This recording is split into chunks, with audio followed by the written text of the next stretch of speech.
Hello friends, आज आपण बघणार आहोत ऑपरेशन्स ऑन सेट्स.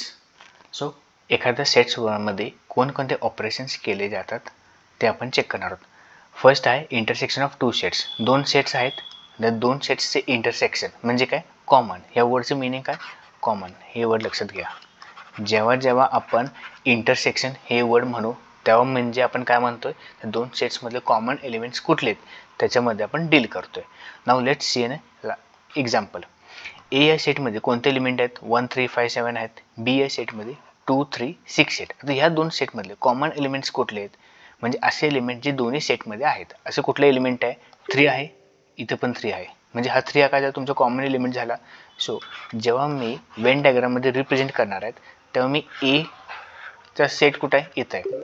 आता बी या सेट मी काय करणार? ह्याच्यावरती ओव्हरलॅप करणार. ओव्हरलॅप केल्यावरती जे ओव्हरलॅपिंग जे तुम्हाला दिसतो सेक्शन म्हणजे काय? हा कॉमनवाला सेक्शन. आणि ह्यात कोणता एलिमेंट असणार आहे? 3 एलिमेंट मी लिहिणार. क्लिअर? 3 हा मी दोघांच्यात जो ओव्हरलॅपिंग सेक्शन झाला आहे त्याच्यावरती का लिहिलं आहे? कारण की तो तुमचा कॉमन एलिमेंट आहे. आता ए मध्ये 3 हा एलिमेंट मी ऑलरेडी घेतला. मग राहिले कुठले? 1 5 7. मग 1 5 7 कुठे घेणार? 1 5 7 ह्या बाकीच्या त्याच्या स्पेसमध्ये लिहिणार. बी ह्याच्यातलं 3 ऑलरेडी घेतलाय. मग राहिला कुठला? 2 6 8. 2 6 8. मग तो कुठे घेतलाय? इकडच्या बाजूने घेतलाय. जो स्पेस आहे त्या स्पेसमध्ये घेतलाय. क्लिअर? सो जेव्हा जेव्हा आपण इंटरसेक्शन म्हणतो तेव्हा आपण काय करायचे आहेत? आपल्याला दोन सेट्स एकमेकांवरती ओव्हरलॅप करायचे आहेत. त्यातले जी कॉमन एलिमेंट आहेत ते मी कुठे लिहिणार? ते इथे मध्ये लिहिणार. या सेक्शनमध्ये दोघांच्यात असलेले कॉमन एलिमेंट्स लिहायचे. ठीक आहे. Now this are the some kind of properties. ही प्रॉपर्टीज रीड करून घ्या की कोणते प्रॉपर्टीज आहेत एखाद्या इंटरसेक्शन ऑफ सेट्समध्ये. फर्स्ट प्रॉपर्टीज आहेत की A intersection B is equal to B intersection A. म्हणजे भलेही त्यांचा सिक्वेन्स कसाही असला तरी त्या दोघांच्यात असलेले इंटरसेक्शन काय असणार? कॉमन असणार आहेत. तुम्ही ए इंटरसेक्शन बी म्हणा किंवा बी इंटरसेक्शन ए म्हणा, बात तो वही आहे. ठीक आहे. If A is subset of B म्हणजे ए सबसेट ऑफ बी म्हणजे ए मध्ये असलेले सगळे एलिमेंट्स बी मध्ये आहेत. मग त्यांच्यातले जो कॉमन एलिमेंट आहे तो काय असणार? तुमचा एच असणार आहे. ठीक आहे. ए मध्ये जर 1 आणि 2 आहे आणि बी मध्ये कुठले एलिमेंट आहेत? 1 2 3. मग जेव्हा मी ए इंटरसेक्शन बी म्हणतो म्हणजे काय? या दोघांत कॉमन एलिमेंट कुठले आहेत? 1 2 1 2. म्हणजे हे 1 2 1 2 म्हणजे काय? 1 आणि 2 हे दोन कॉमन एलिमेंट झाले. मग 1 2 म्हणजे काय आहे? तुमचं एच आहे ना. सो जेव्हा A is subset of B then A intersection B काय असणार आहे? तुमचा ए असणार आहे. A intersection B is equal to B. थांबा क्लिअर करूया. सो जेव्हा मी म्हणतो A intersection B is equal to B म्हणजे जर त्या दोन सेट्समध्ये इंटरसेक्शन केल्यावरती बी हा सेट असणार आहे. ठीक आहे. देन बी हा काय झाला? तुमचा सबसेट झाला एचा. Okay. Now A intersection B is subset of A and A intersection of B is subset of B. Fifth one is A intersection A dash equal to 5. म्हणजे A आणि A dash ह्यांच्यातले जो intersection आहे म्हणजे काय? Common काय? 5 असणार आहे. So जेव्हा आपण म्हणतो हा तुझा A चा एलिमेंट आहे म्हणजे यात A चे हे असणार आहेत एलिमेंट्स असणार आहेत. A dash म्हणजे काय? हा सर्कल सोडून जे बाहेर जे असणार आहेत एलिमेंट्स तो काय असणार? तुमचा A dash. मग ह्या दोघांच्यात कॉमन असणार का कुठली गोष्ट? नाही. सो A आणि ए डॅशचा जेव्हा आपण कॉमनचा विचार करतो तेव्हा काय असतो? 5 असतो. 5 म्हणजे काय? नल. म्हणजे त्यांच्यात एक हे एलिमेंट तुम्हाला मिळणार नाहीत. A intersection A. आता ए मध्ये जर आपण इंटरसेक्शन एचेच एलिमेंट घेतले तर तुम्हाला काय भेटणार? एचेच एलिमेंट भेटणार. आणि last one is a intersection of 5 म्हणजे ए आणि 5 जर तुम्ही इंटरसेक्शन केलं तर तुम्हाला आउटपुट काय भेटणार? 5 एलिमेंट भेटणार. 5 म्हणजे काय? नल एलिमेंट भेटणार. क्लिअर? आता नेक्स्ट पॉईंट आहे डिसजॉईंट सेट्स. डिसजॉईंट सेट्स आपण कोणाला म्हणतो? जेव्हा दोन सेट्समध्ये एकही एलिमेंट कॉमन नसतो त्याला आपण काय म्हणतो? डिसजॉईंट सेट्स म्हणतो. So not a single element is common. एकही एलिमेंट कॉमन नाही आहे. जसे की ते ए मध्ये 1 3 5 9 आहे, बी मध्ये कुठला आहे? 2 4 8 आहे. एक तर एलिमेंट कॉमन आहे का? नाही. So A and B are disjoint sets. Next is union of two sets. आपण दोन सेट्सचं युनियन कधी म्हणतो? जेव्हा ए आणि बी ह्यांना आपण जेव्हा एकत्र करतो, एकत्र केल्यावर जे काही एलिमेंट्स तुम्हाला मिळणार आहेत ते काय असणार? तुमचे युनियन ऑफ टू सेट्स. इथं आता एक्झाम्पल दिलं आहे ए आणि बी. एमध्ये कोणते आहेत? -1 -3 -5 0 हे एलिमेंट्स आहेत. बी मध्ये कुठले आहेत 0 3 5 आहेत 0 3 5 आहेत. 0 हा काय दोघांच्यात कॉमन आहे म्हणून आपण जे ओव्हरलॅपिंग सेक्शन आहे तिथे घेतला. आणि आपण जेव्हा युनियन म्हणतो तेव्हा आपण काय यूज करणार, यू यूज करणार. ए युनियन बी म्हणजे ए मध्ये असलेले एलिमेंट्स आणि बी मध्ये असलेले एलिमेंट्स त्यांना सगळ्यांना एकत्र करून लिहायचे. आता ए मध्ये कुठले आहेत -3 -5 -1 0. आता बी मध्ये कुठले आहेत 0 3 5 बट 0 ऑलरेडी आपण घेतलाय त्याच्यामुळे जे कॉमन एलिमेंट आहेत ते परत घ्यायचे नाहीत. मग 0 ऑलरेडी घेतलाय सो 0 3 आणि 5 हे काय झालं तुमचे ए युनियन बी. थोडक्यात हा जो पूर्ण सेक्शन आहे या सेक्शन मधले जे कुठले एलिमेंट्स असतील ते सगळे एलिमेंट्स तुमच्या कशाच्या अंडर येणार, ए युनियन बी च्या अंडर येणार आहेत. क्लिअर. युनियन म्हणजे काय आपण एकत्र करतोय दोन सेट्सला. दोन सेट्स एकत्र करून जे काय तुमच्याकडे एलिमेंट्स तयार होतील, जो काय तुमचा सेट तयार होईल तो तुमचे ए युनियन बी. आणि ए युनियन बी म्हणा किंवा बी युनियन ए म्हणा दोघांचे पण तुमचे एलिमेंट्स सेमच असणार आहेत. आता इथे खालती काय एक प्रॉपर्टीज दिलेत आपले. कुठले प्रॉपर्टीज आहेत, युनियन ऑफ सेट्सचे प्रॉपर्टीज आहेत. फर्स्ट प्रॉपर्टीज काय, ए युनियन बी म्हणा किंवा बी युनियन ए म्हणा दोन्ही पण एलिमेंट सेम असणार आहेत. ए हा सबसेट आहे बीचा म्हणजे की ए मधले सगळे एलिमेंट्स बी मध्ये आहेत. मग ए युनियन बी जेव्हा तुम्ही करता तेव्हा तुम्हाला काय मिळणार, आउटपुट बीच मिळणार आहे. कारण की ऑलरेडी तुमच्या बी या सेटमध्ये ए चे एलिमेंट्स आहेत. सपोज 1 इथं 2 3. मग जेव्हा आपण ए युनियन बी एकत्र करतो मग तेव्हा तुम्हाला आउटपुट काय भेटणार आहे 1 2 3 आणि 1 2 3 काय तुमचे बीचे एलिमेंट्स आहेत. नेक्स्ट आहे A is subset of A union B. मग बी हा काय झाला, बी हा पण सबसेट असणार आहे तुमच्या ए युनियन बीचा.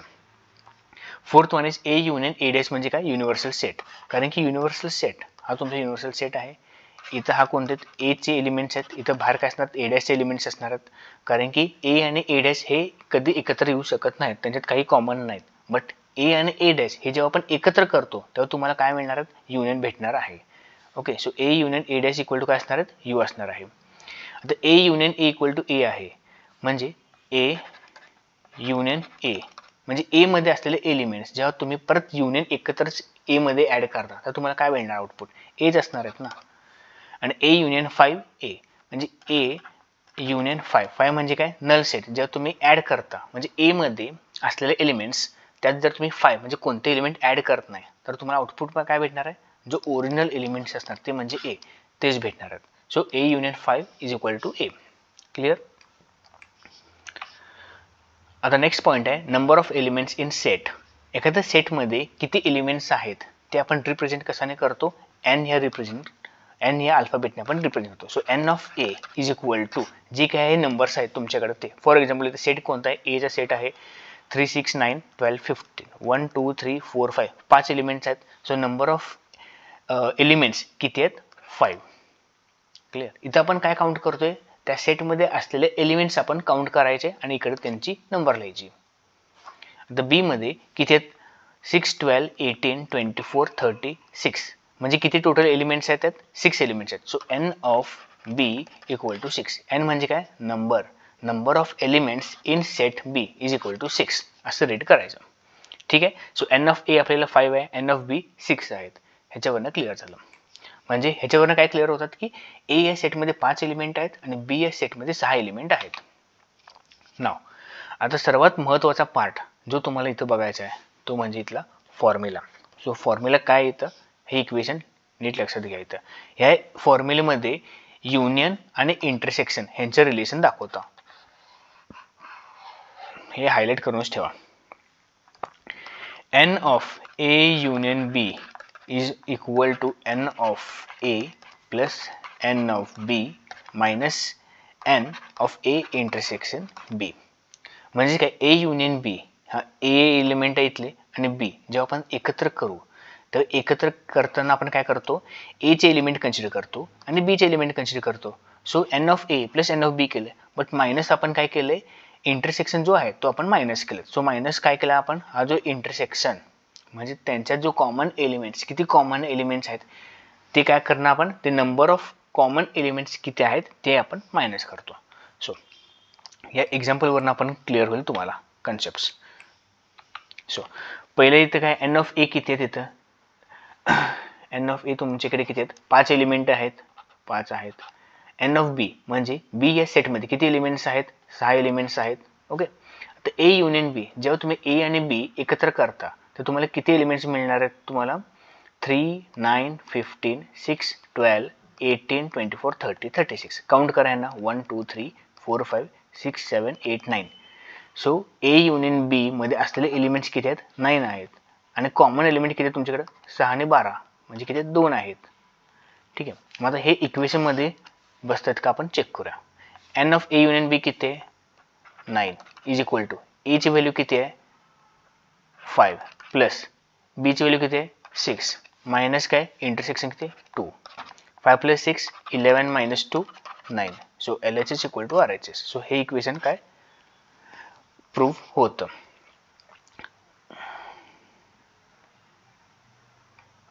आता इथे खालती काय दिले? इथे तुम्हाला वर्ड प्रॉब्लेम्स दिलेत. सो वर्ड प्रॉब्लेम्स एक सॅम्पल सॉल्व करूया जेणेकरून तुम्हाला आयडिया येईल. इझी आहेत, काही डिफिकल्ट नाही आहे. In A class of 70 students, 45 students like to play cricket, 52 students like to play Kho-Kho. All of the students like to play at least one of the two games. Now, how many students like to play cricket or Kho-Kho and how many students like to play only cricket? Okay, let's start. पहिला आपल्याला काय दिलं? Total number of students किती आहे? 20 आहेत. ठीक आहे. हे सॉल्व करताना आपल्याला दोन मेथड आहेत. हे आपण फर्स्ट मेथडने सॉल्व करतोय. पहिला आपण स्टेटमेंट लिहून घेतली. टोटल नंबर ऑफ स्टुडंट्स त्या क्लासमध्ये किती आहे? 70. A B the set of students who likes to play cricket. हे क्रिकेट खेळणारे जी स्टुडंट्स आहेत ज्यांना क्रिकेट खेळायला आवडतात असे कोणत्या कॅटेगरीमध्ये आपण ठेवले? ए मध्ये. आणि खो खो बी मध्ये ठेवलं. Now the number of students who likes to play cricket और खो खो हे काय असणार आहेत? म्हणजे आपल्याला माहित नाही एक्झॅक्टली क्रिकेट और खो खो, पण जेव्हा आपण दोघांना एकत्र करू म्हणजे काय असणार? तर तुमचे युनियन असणार आहेत. और म्हणतोय आपण म्हणजे काय? तुमची युनियन. हे लक्षात घ्या. So number of elements of A union B equal to A मध्ये किती आहेत total? Sorry, A union B म्हणजे काय असणार? तुमचे ए आणि बी असलेले एलिमेंट्स एकत्र होऊन किती येणार? तुमचे 70. Now number of students who likes to play both cricket and kho kho असे कोणते आहेत? ए इंटरसेक्शन बी दोघात असलेले कॉमन म्हणजे काय? तुमचे ज्यांना बोथ आवडतात. आपण हेच बघितलंय. हा तुमचा काय? ए. इथे काय असणार? बी. ए मध्ये कोण असणार? तुमचे ज्यांना क्रिकेट खेळायला आवडतात ते ए मध्ये येणार. आणि बी मध्ये कोण असणार आहेत? जे खो खो खेळतात ते. आणि हा जो पार्ट आहे हे काय? ज्यांना दोन्ही पण आवडतं, क्रिकेट पण आवडतं, खो खो पण आवडतं. So this is the you are the A intersection B. म्हणजे हे ए इंटरसेक्शन बी काय डिफाईन करतं की ए पण आवडतात आणि बी पण आवडतात. क्रिकेट पण खेळायला आवडतं, खो खो पण खेळायला आवडतात. हे कोणत्या कॅटेगरीमध्ये येणार? इथं ए इंटरसेक्शन बी. ते आपल्याला फाइंड आउट करायचं आहे. आणि आपल्याकडे फॉर्म्युला माहिती आहे A union B is equal to N of A plus N of B minus A intersection B. या फॉर्म्युलेमध्ये व्हॅल्यूज आपल्याला पुट करायचे. सो जेव्हा मी N of A intersection of B हे जेव्हा आपण पुट करू तेव्हा काय होईल? एन ऑफ ए ची व्हॅल्यू आपल्याला किती माहिती आहे? 45 आहे. प्लस एन ऑफ बी ची व्हॅल्यू किती आहे? 52 आहे. आणि मायनस ए युनियन बी ह्यांची व्हॅल्यूज किती आहे? 70. आता 45 कुठनं आली? इथं ऑलरेडी गिवन आहेत आपल्याला. काय? 45 students like to play cricket म्हणजे या तुमची ए ची व्हॅल्यू नंबर ऑफ ए ची व्हॅल्यू किती आहे? 45 आहे, गिवन आहे. 52 काय? Number of students who likes to play cricket हे पण गिवन आहेत. ठीक आहे. आणि ए युनियन बी का काय? टोटल नंबर ऑफ स्टुडंट्स काय असणार? तुमचे 70 असणार आहेत. ए आणि बी एकत्र करून किती येते? 70 आहेत.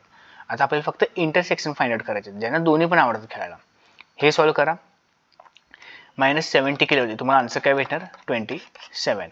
So A intersection B number of A intersection B किती आले? 27. म्हणजे 27 काय डिफाईन करतं की ह्या तुमच्या वेन डायग्राममध्ये इथे ए आहेत, इथं बी आहेत. म्हणजे हे जे 27 जे लोक आहेत हे कोण आहेत?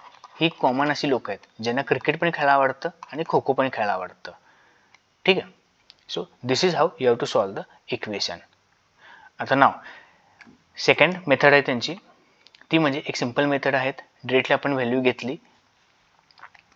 एन ऑफ ए किती आहे? 45 जो गिवन होता. एन ऑफ बी किती आहे? 52 आहेत.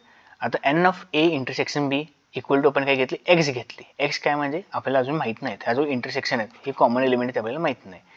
आता number of A intersection B equal to directly आपण व्हॅल्यू पुट करायचे A plus B minus A union B. हाय ती व्हॅल्यू आपण पुट केलीत. 45 plus 52 minus 70 equal to 27. So students who like to play only cricket म्हणजे काय असणार आहेत? ऑलरेडी एमध्ये हा तुमचा ए सेक्शन आहे. हे ए सेक्शनमध्ये किती स्टुडंट्स आहेत? 45 ज्यांना क्रिकेट खेळायला आवडतं. आणि इथे सेक्शन कुठला होता? बी सेक्शन. इथे काय असणार आहेत? 52 स्टुडंट्स आहेत की ज्यांना खो खो खेळायला आवडतं. बट हा मधला जो पोर्शन हा काय ओव्हरलॅपिंगचे सेक्शन आहेत, ज्यांना क्रिकेट पण आवडतं आणि खो खो पण आवडतं. मग ही जी मुलं या मधल्या सेक्शनमध्ये असणार आहेत. मग ही किती आहेत? ही एक्स आहे. सो हा जो पूर्ण पोर्शन असतो कुठला? हा जो तुमचा पोर्शन आहे ज्याने मी अजून कलर केला आहे, हा काय असणार? तुमचं 45 मायनस एक्स असणार आहे. कारण की आपण हा जो मधला पार्ट आहे तो काय एक्स पार्ट आहे ना. मग हा पार्ट सोडून जे रिमेनिंग पार्ट आहे तो काय 45 मायनस एक्स. सेम हा जो तुमचा पार्ट असणार आहे कुठला? इकडचा हा किती आहे? 52 आहे. 52 मायनस एक्स असणार आहे. कारण की 52 कोणाला मी म्हणलंय? या पूर्ण सर्कलला 52 म्हणलेत. बट ऑलरेडी आपण काय केलेत? हा जो कॉमन वाला जो पार्ट आहे कोणता एक्स, तो आम्ही रिमूव्ह केलाय. मग रिमूव्ह केल्यावरती हा जो पार्ट आहे ज्याला आपण मी कलर केला नाही आहेत तो काय असणार? तुमचा 45 मायनस एक्स असणार आहेत ना. सो 45 मायनस एक्स हा कोणते आहेत? ज्यांना फक्त क्रिकेट खेळायला आवडतं, ओनली क्रिकेट. सो 45 मायनस 27 ते किती आहेत स्टुडंट? 18 असे स्टुडंट्स आहेत ज्यांना ओनली क्रिकेट म्हणले. काय म्हणले? Only cricket. सेम. आणि ज्यांना ओनली खो खो असेल तर 52 मायनस 27. मग हे काय झाले? हे तुमचे ओनली खो खो खेळणारे स्टुडंट्स. क्लिअर?